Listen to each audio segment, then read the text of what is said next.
Hello everyone, hope you're doing well. In this video, I'm going to talk about authentication policies, how we can create those policies in Okta, right? So this is the video part of Okta series that I'm going to create, and I'm creating it since almost 2 weeks ago, or it was started 2 weeks ago, right? And then it has a lot many capabilities, lot many features that I'm going to talk about, and this is specifically for authentication policy because authentication policy which covers all the aspects as in all the major workloads, which includes different device platforms, Android, iOS, Mac OS, and Windows, as well as the applications, and then other authentication methods, right? So without any further delay or due, I will simply go ahead and start and show you how we can do it, right? So let's go ahead and do that. So let me share my screen quickly here, and then I will simply show you how we can do that, because that is very important and helpful as well, right? So let's start it. All right, so here's the Okta portal, right? And on the Okta portal, I'll simply go back, or I will simply click on main homepage, right? And then I will show you from the beginning, right? So this is the homepage or dashboard, we can call it. And then we can see a lot of details, right? And if I wanted to go to, or I have to create a policy, right, under the security tab here for the authentication purpose.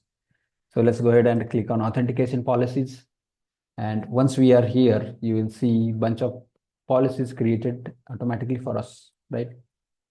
So these are the policies, those were created automatically when we have signed up first to the Okta tenant, and then this was created when I had onboarded this application to the Okta, right? That is why it has created its own policy so that we can leverage it for this particular application, and we can leverage it.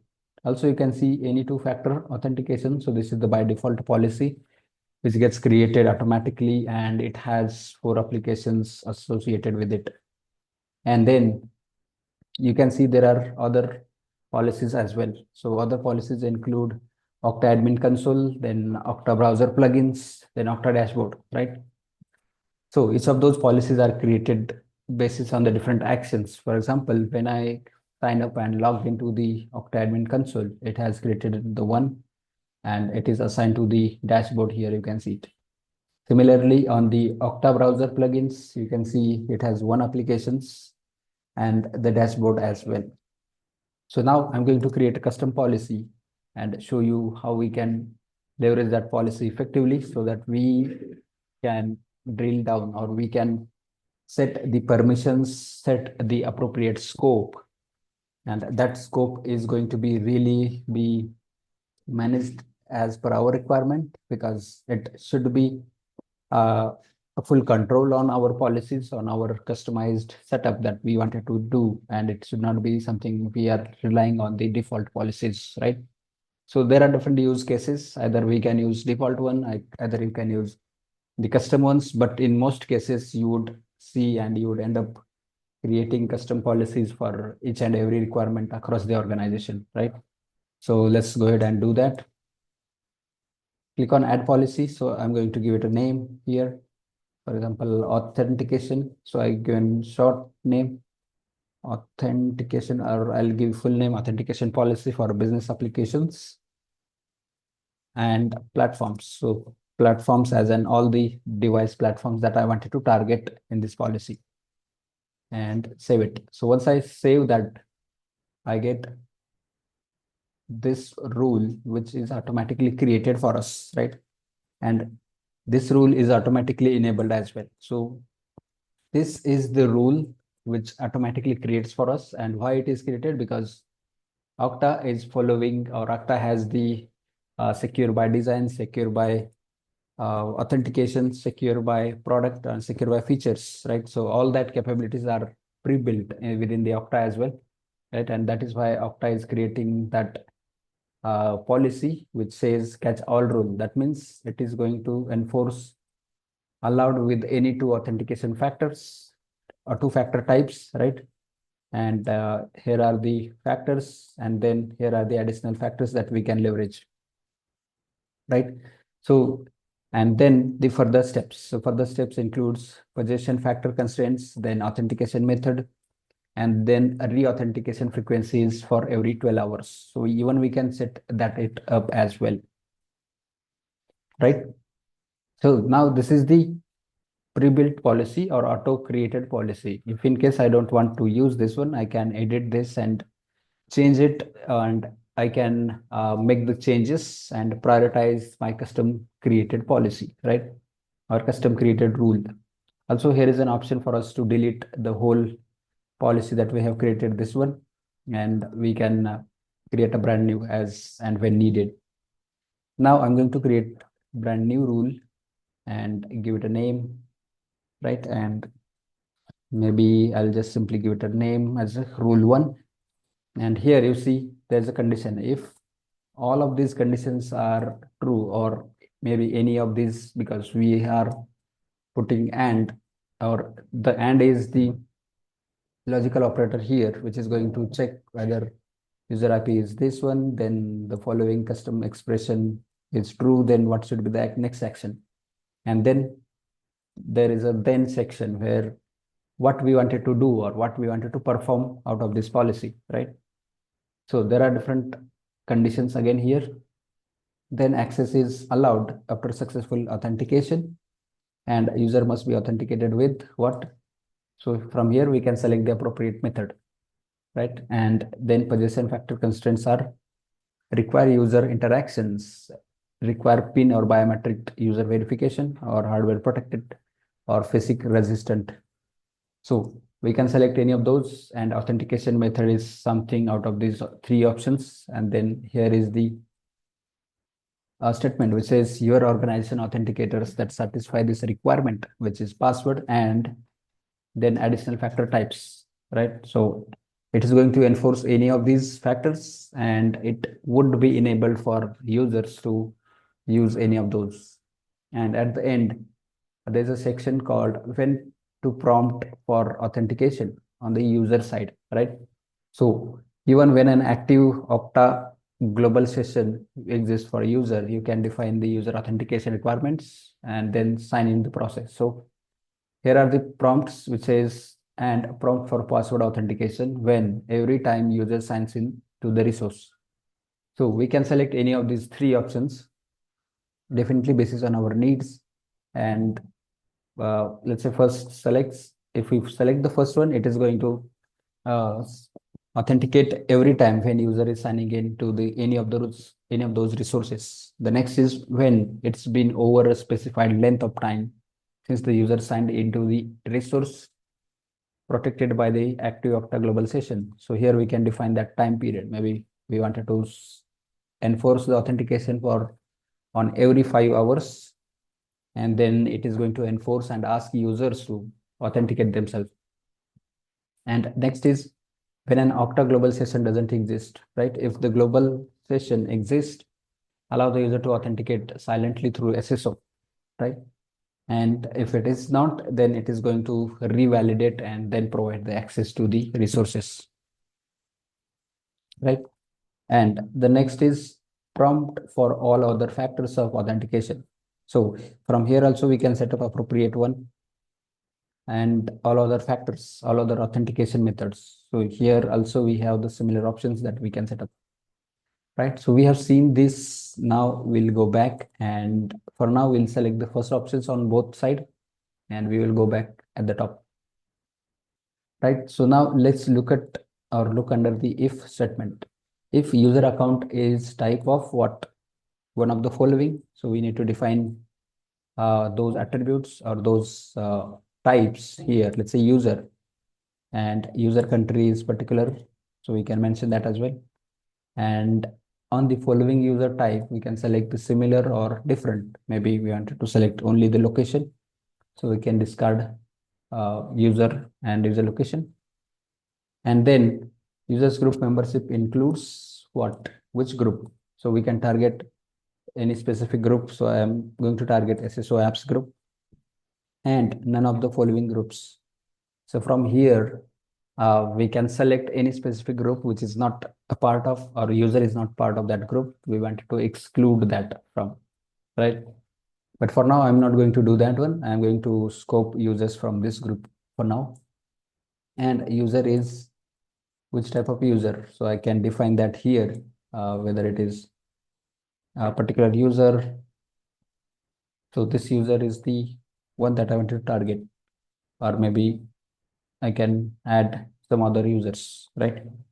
And then none of the following users. So I can select any other users which I don't want it to really target. So this seems pretty uh, granular level on when we have to set the policy on different levels across the organization.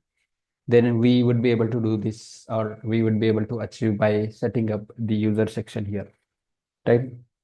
And here you see, and device state is any means it is going to capture on all the types of devices. And if we wanted to set it on registered device, then again another condition or another method it is open for us, which is device management is not managed or managed. If we select the managed, then we have option whether we wanted to bind it with the device assurance policy. If yes, then we can add it here. If don't have any policy, we can go ahead to this URL, which is going to redirect us to this device assurance policy section.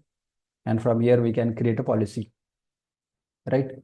And that policy can be associated with that association. Or if we wanted to set no policy, that means we are not going to associate it with any policy. But the next option is device platform is what? We can select any of the device platforms that we wanted to target, from Android, Chrome OS, iOS, Mac OS, Windows, other desktops, and other mobile phones, right? So for now, I'm going to set it any platform. That means any device platform, it is going to be applied. It is going to be authenticating end users on the access levels on applications and everything together. Plus, the next is users IP address is if you wanted to target any specific network, specific zones, or any specific criteria that we wanted to put in scope, so we can do that as well. So by putting those here, that's going to be impacted as in it's going to be enforced, and user has to authenticate as per the scope that we have put in place, right? So for now, I'm going to keep it any IP. That means if it is any IP, be it office location, a remote location, any home Wi-Fi or public Wi-Fi or any network, it is going to be enforcing the authentication. And next is the following custom expression is true. So this custom expression is going to be an optional, which is an advanced setting for us. And expression is formatted incorrectly or conflicts, then the set above conditions and may not mismatch or may not match the user's expressions, right? So this is an advanced kind of settings that we can do, but if we have set up everything appropriately, then this may not be needed, right? And then under the then section here, then access is denied. Either we can simply deny the access and we don't want it to do any further steps or further validation, further checks. And if we wanted to allow access, then we can enforce the other authentication methods like password and another factor, password, possession factor, or any one factor type, right? Or any two factor types. So those can be pushed through, and then we can move further. So next process or next step here is possession factor constraints. For example, phishing resistant hardware protected required user interactions with PIN or biometric user verifications. And if you wanted to set all of these, we can set it up, but users should have the capability with all of these requirements to meet, and then they can authenticate. So for example, I'll keep this one, which has a PIN and biometric verification. And then we can move to the next, which is authentication method. Now here you can see there are three options for us. The first is any or allow any method that can be used to meet the requirement. Second is disallow specific authentication methods.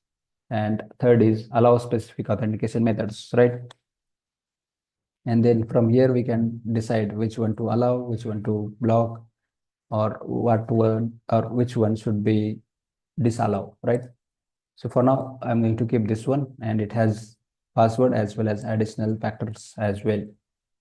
And then at the end, as we talked about when to prompt for authentication, so we can select those options appropriately and create this policy. So now we have created this policy with minimal configurations, not the high level configurations or fully customized configurations, I would say. And we should be good here. So I'll remove this account for now, and I'll keep only one here. Or we can go ahead and set it to any user, right? And also I will set it to, yeah, that should be good here. And then this should be good. Yeah, so we should be good here to go ahead and create a policy, right? So this way we can go ahead and create a policy. Okay, here it says the field is too long. Okay, so this should be short field. I will just keep it and let's see if that works, because it does not have those many characters to accept. So perfect. We have this policy created with enabled states, and then we can take actions, whether we can deactivate it or edit it, and then it is going to be. But remember that you cannot delete the default policy which was created automatically for us, and that is the by default actions from the Okta side, because Okta is also enforcing the secure by design initiative, and this is a really great capability for each and everyone who is exploring Okta or using Okta.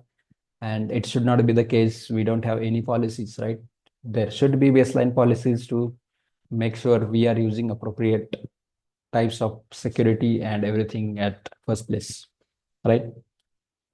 So yeah, that's all for this video. I wanted to show you and how we can create this policy.